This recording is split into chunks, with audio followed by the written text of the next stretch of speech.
Baiklah, bismillahirrahmanirrahim. Assalamualaikum warahmatullahi wabarakatuh. Untuk pertemuan kali ini kita masuk ke bab kedua, yaitu tentang sistem koordinat. Nah, sistem koordinat ini kira-kira bentuk dari koordinat. Ada yang kita pakai di sini adalah koordinat kartesius. Untuk sistem koordinat, kita akan pelajari nanti ada yang posisi titik, ada juga posisi garis. Posisi titik, di sini ada yang namanya titik asal, ada sumbu X dan sumbu Y.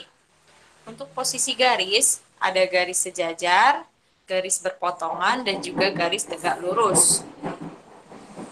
Nah, ini adalah seorang ilmuwan yang bernama René Descartes. Dia adalah seorang pencipta sistem koordinat kartesius, sehingga dipanggil sebagai Bapak Matematika Modern. Nah, untuk koordinat kartesius, kita menggunakan nanti ada yang namanya sumbu X, ada juga sumbu Y. Sumbu X adalah sumbu yang letaknya mendatar atau disebut juga dengan apsis. Kemudian sumbu Y adalah sumbu yang posisinya tegak atau disebut juga dengan ordinat.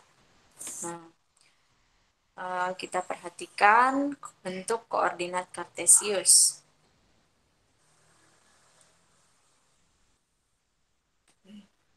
Untuk koordinat kartesius, misalkan kita ambil sebuah titik A, koordinatnya itu nanti berupa X, Y. Misal, suatu titik A dapat dinyatakan sebagai pasangan berurut, yaitu A dengan koordinat X, Y. Nah, di sini untuk X itu adalah jarak dari titik A terhadap sumbu Y. Nah, ini adalah nilai X. Kemudian nilai Y adalah jarak titik A terhadap sumbu X. Nah, kita pahami dulu bentuk posisi titik terhadap sumbu X dan sumbu Y. Di sini udah ada berbagai macam titik. Ada titik A, B, C, D, E, F, G, H. Untuk titik A, itu kita perhatikan ada berapa jaraknya terhadap sumbu X dan sumbu Y. Titik A, kita perhatikan jaraknya terhadap sumbu X, yaitu 1, 2, 3, 4, 5, 6. Jadi titik A berjarak 6 satuan terhadap sumbu X, dan terhadap sumbu Y ada 1, 2. Berarti berjarak 2 satuan terhadap sumbu Y. Kemudian titik B, kita perhatikan ada 1, 2, 3, 4, 5. Berarti titik B berjarak 5 satuan terhadap sumbu X, kemudian terhadap sumbu Y-nya ada 1, 2, 3, 4, 5. Nah, dan berjarak 5 satuan terhadap sumbu Y. Yang ketiga, titik C. Titik C hitung terhadap sumbu X-nya ada 1, 2, 3. Berarti berjarak 3 satuan terhadap sumbu X, kemudian 1, 2, 3, 4. Dan berjarak 4 satuan terhadap sumbu Y. Lanjut, titik D. Titik D berjarak 1, 2, 3, 4, 5, 6. Berarti 6 satuan terhadap sumbu X. Kemudian 1, 2, 3, 4, 5. Dan berjarak 5 satuan terhadap sumbu Y. Nah, untuk jarak titik ini, kita perhatikan tanda positif dan negatifnya juga. Untuk titik A, ini akan bernilai positif, nilai X dan Y-nya. Karena di sini untuk X nilainya positif, untuk Y nilainya juga positif. Sama halnya dengan B. Untuk C dengan D, nanti kita dapatkan nilai X-nya itu negatif, kemudian nilai Y-nya itu adalah positif. Nah, kemudian untuk E dengan F, kita dapatkan nanti nilai X-nya itu negatif, nilai Y-nya itu juga negatif.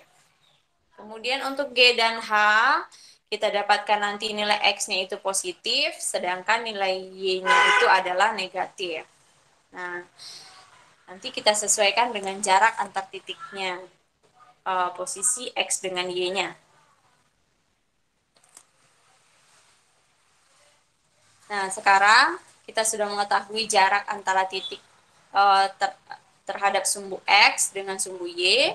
Ada titik yang memiliki jarak yang sama dan ada pula titik yang memiliki jarak berbeda terhadap sumbu X dan sumbu Y.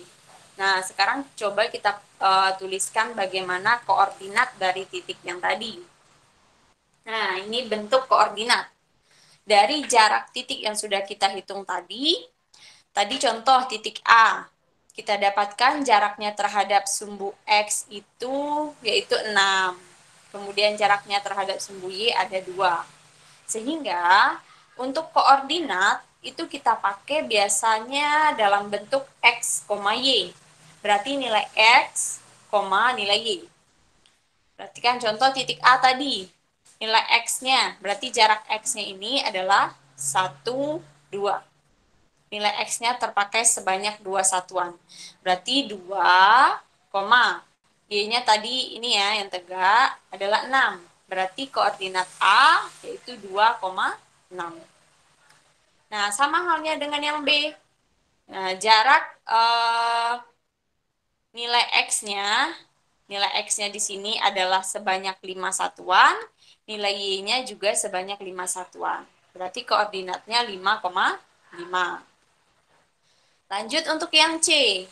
Jarak X-nya itu tadi ada 4, tapi karena di sini dia berada di posisi sebelah kiri, dengan nilai X itu adalah negatif, berarti koordinatnya menjadi min 4,3. 3 itu nilai Y-nya yaitu sebanyak 3 satuan. Nah, untuk yang D juga sama, nilai X-nya itu negatif 5, nilai Y-nya yaitu positif 6. Nah, kemudian untuk nilai E. Nilai E, karena dia nilai X dan nilai Y-nya itu sama-sama negatif, berarti untuk nilai X-nya itu negatif 3, nilai Y-nya juga negatif 3. Untuk F, berarti nilai X-nya itu adalah negatif 5, dan nilai Y-nya itu adalah negatif 6. Kemudian untuk G, nilai X-nya itu positif dan nilai Y-nya negatif. Berarti nilai X-nya itu kita dapatkan positif 5. Nih, jaraknya 5 satuan. Kemudian nilai Y-nya itu sebanyak 4 satuan. Berarti negatif 4. Jadi koordinatnya 5, min 4. Kemudian untuk titik H, nilai X atau X-nya itu sebanyak 3 satuan, jadinya 3, Y-nya itu sebanyak 6 satuan. Karena negatif berarti min 6.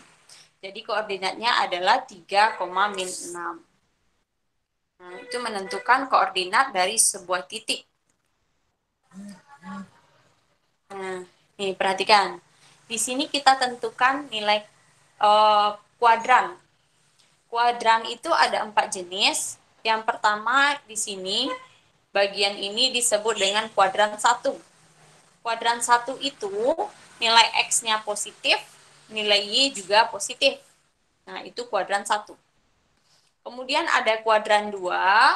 Kuadran 2 itu nilai X-nya negatif, kemudian nilai Y-nya adalah positif. Lanjut, kalau kuadran 3, nilai X-nya itu adalah negatif, nilai Y-nya juga negatif. Ini kuadran 3. Terakhir untuk kuadran 4, nilai X-nya itu adalah positif, kemudian nilai Y-nya adalah negatif. Berarti itu berada di kuadran keempat. Sekian kira-kira materi kita untuk hari ini. Semoga bisa dipahami cara menentukan letak dari suatu titik yang berada pada koordinat kartesius. Nah, kita cukupkan. Assalamualaikum warahmatullahi wabarakatuh.